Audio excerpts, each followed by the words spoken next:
We've reached the final episode of Simplification, and as I promised, there's going to be a challenge question today where we need to expand by multiplying out brackets in a number of different ways, which we've covered through the series, and now many of them are contained in the same problem. So let's have a look at what we're being asked here. We've got a binomial times a trinomial, and we know that in that situation, one of two things can happen. Here we've got a bracket squared, which we could write as a bracket times the same bracket and do FOIL, but we've learned the shortcut. Here we've got an unusual configuration, which I'm going to speak about just now. And there we've got a binomial times a binomial, which would probably involve FOIL, but we'll analyze it just now. So the important thing in something like this is just to spend a little bit of time analyzing, because there are two ways we could do this. We could do it a very long way, where we're going to end up writing down a lot and wasting a lot of time, or we can take the trouble to analyze each thing and see if there's a shortcut to it.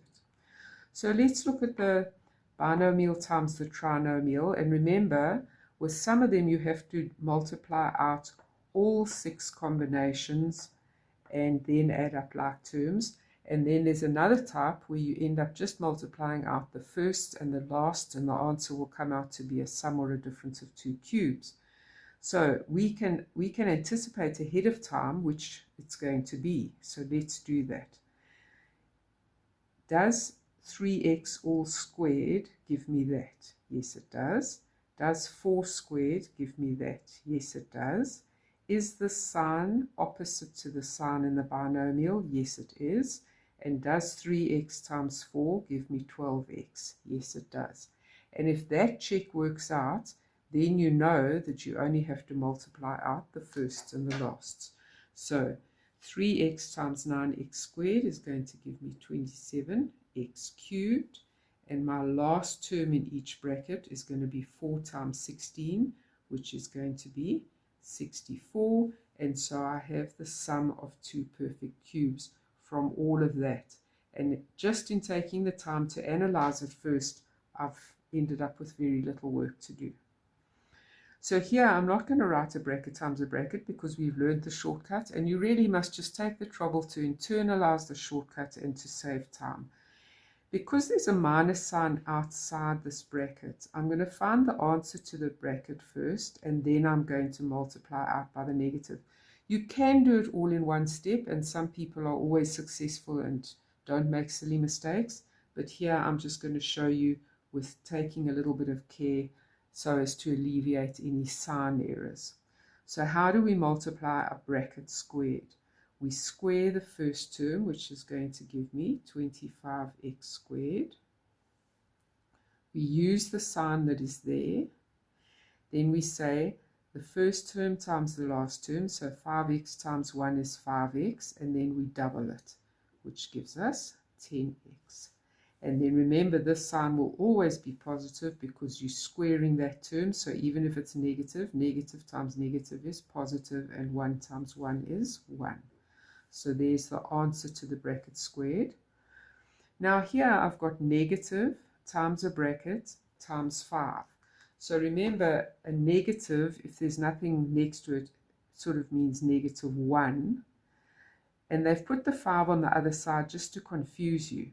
But remember, with the commutative property in multiplication, you can say 2 times 3 or 3 times 2 and you get the same answer. So instead of saying the bracket times 5, I could just as well say, bring my 5 to this side. You don't have to do that physically, you can do it in your mind, but that's what you can actually think of to make it more conventional so that your mind processes it more easily. So negative 5 times 2x is going to give me negative 10x, and negative 5 times negative 6 is going to give me positive 30. Right, here we see binomial times binomial, so we think of FOIL. But remember, there are certain situations where you don't have to multiply out all of the first outers, inners, lasts. And how do we recognize when that happens? Well, if we look at these two brackets, they look identical, except the one's got a positive and the other one's got a negative. And that's how you recognize that you don't have to do the whole of FOIL. You only have to do the firsts and the lasts, because the answer is going to turn out to be a difference of 2 squares, dots. So again, I'm going to put my minus sign there and keep it there to process in the next step. 3x times 3x is 9x squared. And positive 1 times negative 1 is negative 1. So all of that has actually just come down to this, because I took the shortcuts, I analyzed first so that I didn't multiply out unnecessary things. So let's just tidy up a little bit by getting rid of the brackets, because we can't add like terms until there are no brackets. So multiplying a negative into a bracket simply means that all the signs in the brackets are going to change. You should be very aware of that by now. Here I don't have brackets, so I'm just writing it down as it is. And now multiplying the negative into the bracket again, and negative times negative is positive 1. Only when you've eliminated all the brackets are you able to add like terms. And as you can see, all of our terms are either constants or with the variable x. We don't have a second variable. So we're going to write down the answer in descending powers of x, because that's the conventional way to do it. I only have one x cubed term, but I have 2 terms that have got an x squared. I've got 2 terms that have got an x to the power of 1. And then I've got a constant, a constant, a constant, and another constant. So let's just tidy it all up, and then we'll have our final answer. So the 27x cubed is going to stay as it is. Now I'm looking at my x squared terms. Negative 25x squared minus 9x squared is going to be negative 34x squared. My x terms, I've got 10x minus x. Remember, anything minus itself is going to give you 0.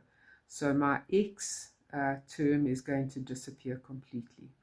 And now looking at my constants, I notice again I've got a negative 1 and a positive 1.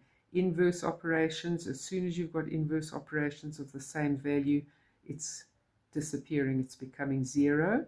So I'm only left with 64 plus 30, which is going to give me 94. Double check that there are no like terms anymore. There I have it in descending powers of x, and that is my final answer. I hope that has been helpful. I hope you've enjoyed the series on simplification, and please click the subscribe button to look out for the beginning of the next series, which will be appearing soon.